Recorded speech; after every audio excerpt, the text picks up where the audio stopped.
तो देखिए जाए सवाल है बहुपद का, और 3 नंबर तक हम लोग पहले कर चुके हैं।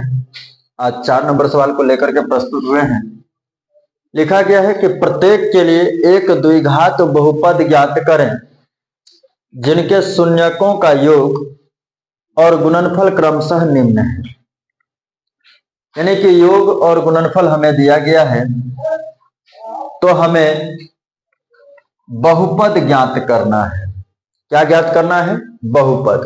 तो देखिए बहुपद और खास तौर पे द्विघात बहुपद के लिए कहा गया है। तो आपको याद रही होगी कि द्विघात बहुपद का फॉर्म, तो माना कि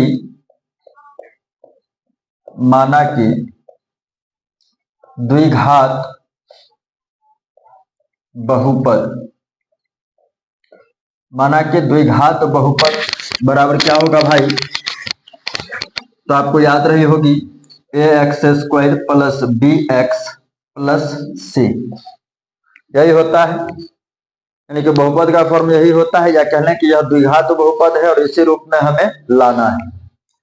अब सबसे पहले हमें दिया क्या गया है? तो शून्यक और गुणनफल। इसमें देखिए तो कहीं यह नहीं लिखा गया है कि भैया a 0 नहीं होना चाहिए। ठीक है, तो हम मान लेते हैं जहां a नॉट इक्वल्स टू 0। ठीक है, यानी कि a 0 नहीं होना चाहिए। तो योग हमें दिया गया है, तो योग बराबर क्या होता है? बहुपद का योगफल बराबर क्या होता है? Alpha plus beta equals to minus B by A, यही होता है। तो अल्फा प्लस बीटा और माइनस बी बाई ए का मान दिया गया है 0, शून्य। ठीक है, पुनः गुणनफल भी दिया गया है। गुणनफल यानी कि alpha into beta equals to C by a formula से होता है, और यह मान हमें कितना दिया गया है? √5। अब हमें इस फॉर्मेट पे लाना है, तो क्या करेंगे भाई? सबसे पहली बात कि ध्यान दे, इसके बट्टा में कुछ है? नहीं है। इसके बट्टा में है? नहीं है। तो बट्टा में नहीं है तो इसका मतलब है कि ए का मान कुछो नहीं है। कुछो नहीं है तो 1 तो मनवे करें। यहां हम लिख सकते हैं 0/1 और 5/√5/1, यानी कि ए का मान हो गया। अब देखिए फॉर्म तो यही है, तो 1 इंटू x² करेंगे प्लस b का मान, तो b का मान कहते हैं 0। कितना है? 0। लेकिन ध्यान रहे कि फॉर्मूला में प्लस है लेकिन सवाल में क्या है? माइनस है। तो हम क्या करेंगे? माइनस प्लस माइनस माइनस ही होगा। माइनस 0 गुने x into x, 0 into x हो जाएगा क्योंकि bx है, प्लस c का मान कितना है? तो √5 है। तो p of x equals to क्या हो जाएगा? 1 गुने x² तो x² होगा, और 0 इंटू एक्स तो 0 हो जाएगा, तो इसका कोई वैल्यू ही नहीं। बच क्या जाता है? √5। तो आपके बहुपद निकल कर आ चुका है। चलिए दूसरे नंबर सवाल को देखते हैं। दूसरा नंबर सवाल क्या है भैया? -3 कॉमा में 2, यही है। इसके लिए भी बहुपद की जो द्विघात बहुपद की जो फॉर्म है वह क्या है? ax² plus bx plus c, इसी फॉर्मेट पे लेके चलना है। तो यहां भी लिख देते हैं माना कि द्विघात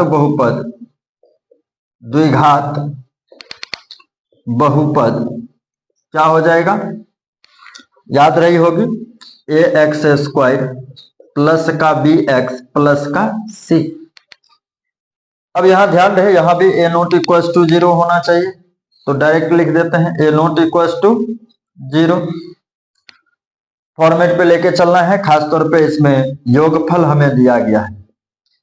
योगफल तो क्या होता है? Alpha plus beta equals to minus B by A. तो इसका मान कितना आ जा रहा है? ध्यान दें सवाल में कितना है, -3। कितना है, -3। फिर गुणनफल, गुणनफल alpha into beta equal to क्या होता है, C/A, और इसका मान कितना दिया गया है, +2, है ना। और यहां भी ध्यान दें कि बट्टा में कुछ है, न 2 के बट्टा में कुछ है, न 3 के बट्टा में कुछ है, तो इसका मतलब है कि 1 रहा होगा, जो A का मान रहा होगा। तो क्या हो जाएगा फिर भैया, 1 गुने एक्स स्क्वायर, क्या होगा, 1 गुने एक्स स्क्वायर प्लस bx है, तो b के मान कहते हैं -3। कितना है, -3। अब bx ना होता है तो -3 इंटू एक्स हो गया। फिर प्लस c के मान कहते हैं 2, तो 2 हो गया। तो p of x equals to क्या हो जाएगा, 1 गुने एक्स स्क्वायर, तो एक्स स्क्वायर होगा, प्लस माइनस माइनस 3x होगा, प्लस का 2 होगा। यानी कि 2 सवाल हमारा बन चुका है। चलिए अब सवाल 3 नंबर क्या है, 4,1 है ना, सॉरी 1,1 है। कितना है, 1,1। अब फिर से वही बात कि माना कि द्विघात बहुपद बराबर क्या होगा भैया, क्या होता है, ax स्क्वायर प्लस का bx प्लस का c। यही होता है ना हमारा फॉर्मेट, जहां a not equals to 0, a not equals to 0। तो योगफल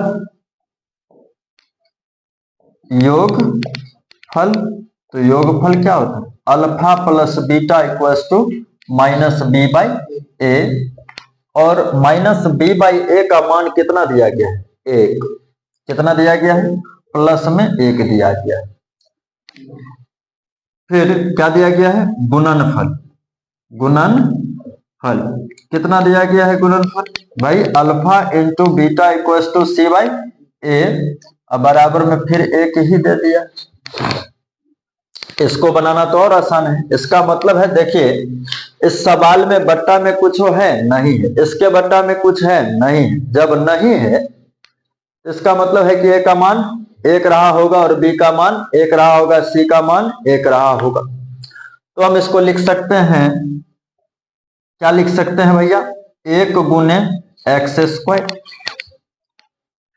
और भैया प्लस है फॉर्म में, क्या है, प्लस है, तो प्लस डाले हैं, और b के मान कथी में हो जाएगा, -1 हो जाएगा। क्या हो जाएगा, -1 इंटू एक्स, अब प्लस c के मान कते होगा, तो +1।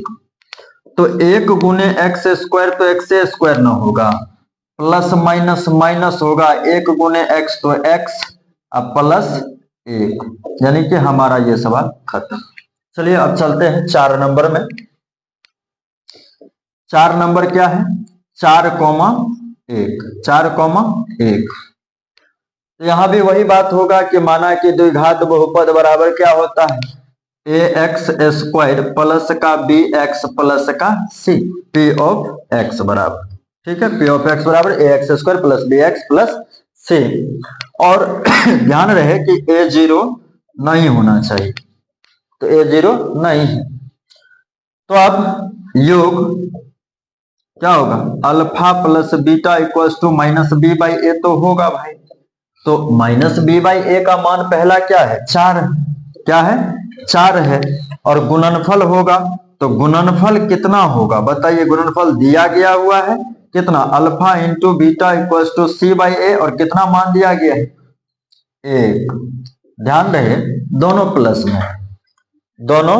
प्लस में है, लेकिन इसमें एक चीज और ध्यान रखना है कि बट्टा में कुछ हो नहीं है, तो इसका मतलब है कि a का मान 1 रहा होगा, तो क्या हो जाएगा, 1 गुने एक्स स्क्वायर प्लस अब माइनस का 4 एक्स अब प्लस का 1, ठीक है। तो इसको लिखा जा सकता है एक्स स्क्वायर माइनस का 4x अब प्लस का 1, ठीक है। ये बन चुका है। अब 5 नंबर की ओर चलते हैं। 5 नंबर सवाल 5 नंबर ही होगा। क्या है भैया? -1/4 और 1/4। फिर से वही बात हम मानेंगे कि माना कि द्विघात बहुपद बराबर, या लिख सकते हैं द्विघात का फॉर्म। क्या लिखेंगे? द्विघात का फॉर्म। क्या लिखेंगे? द्विघात का फॉर्म। क्या होता है? ax² प्लस का bx प्लस का c, यही होता है ax² plus bx plus c। अब ध्यान रहे कि यहां भी तो हमें योगफल दिया गया है ना, तो योगफल बराबर क्या होगा? Alpha plus beta equals to minus B by A. और यहां पे ध्यान दें अल्फा प्लस बीटा और माइनस बी बाई ए का मान कितना दिया गया हुआ है?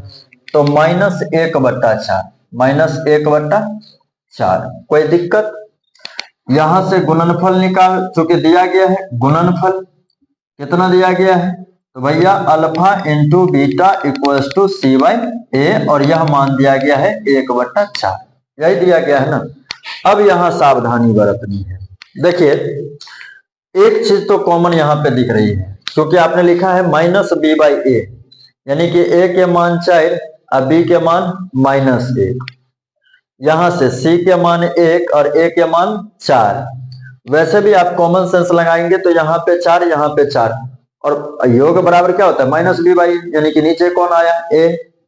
फिर गुणनफल बराबर क्या होता है? c बाई ए, नीचे कौन आया? a, यानी कि दोनों समान है, a और a कॉमन हो गया है, तो यहाँ भी 4 और 4 कॉमन दिख रहा है, यानी कि a का मान तो 4 होगा ही। अदरवाइज अगर आप इस फॉर्मेट से नहीं समझे, अगर इस फॉर्मेट से समझते तो हम इसको डायरेक्ट लिख देते, नहीं समझे तो इसका उपाय है। देखिए आप ऐसा तो लिख सकते हैं x² प्लस, x² है ना हमारा format, x² plus alpha plus beta बराबर -b बाई ए, और -b बाई ए का मान कितना दिया गया? -1/4, -1/4। तो ध्यान दें यहां पे माइनस पहला ये वाला फॉर्मूला वाला, अब फिर माइनस क्या है? 1/4, -1/4 इनटू में bx होता है ना, bx है ना, तो x लिख दिए, प्लस c बाई ए, तो c बाई ए का मान 1/4 हमने रख लिया है। अब देखिए इसको लिखा जा सकता है x², और ध्यान दे ये प्लस और माइनस गुने माइनस क्या हो जाएगा? प्लस, तो प्लस ही होगा, 1/4x होगा कि नहीं होगा? फिर प्लस 1/4 होगा कि नहीं होगा? होगा ना भाई। अब आप बट्टा में 1 लेकर के लघुत्तम करेंगे कि नहीं करेंगे? तो 4 हो गया लघुत्तम, और यहाँ 1 से 4 बार में काटिएगा 4 को, तो 4 आ रहा है, तो 4 गुने क्या हो जाएगा? x² प्लस का 4 से 4 कट गया तो क्या बच गया? x, प्लस 4 से 4 कट गया तो क्या बच गया? 1। और दिस इंप्लाइज का उपयोग कर रहे हैं, इसका मतलब है क्योंकि यहाँ पे हमने नहीं लिखा है p ऑफ x बराबर, है ना, तो बराबर है। दिस इंप्लाइज का उपयोग तभी किया जाता है जब पहले कोई एक बराबर रहा हो, तो एक बराबर यहां से है और यही बराबर चलते हुई आ रही है। तो अब भी आप इसको लिख सकते हैं, इसलिए p ऑफ x बराबर क्या लिखेंगे? 4x² प्लस का x प्लस का 1/4। अब लिख देंगे यदि p ऑफ x बराबर 0 रहा हो तो, p ऑफ x बराबर 0 रहा हो तो क्या हो जाएगा? p ऑफ x 0 हो जाएगा, तो 0 बराबर में क्या हो जाएगा? 4x² प्लस का x प्लस का 1/4। और भैया यहाँ पे आप कर दोगे BCM, क्या कर दोगे? BCM करोगे कि नहीं करोगे? करना होगा ना यहाँ, तो क्या हो जाएगा? 0 गुने 4 तो 0 ना होगा भैया, कि नहीं होगा? अच्छा पहले 1 से गुना करवा देते हैं ना, तो क्या हो जाएगा 4x², 1 × 4x² तो 4x² प्लस 1 × x तो x प्लस 1 × 1 तो 1, ठीक है। 0 × 4 तो क्या हो जाएगा 0। तो चूंकि आपकी फॉर्मेट में लाना था और आपकी फॉर्मेट में सवाल आ चुका है, ठीक है। कुल 5 सवाल थे ना इसमें, पांचों का 5 खत्म हो गया, ठीक है, नोट कर लीजिए।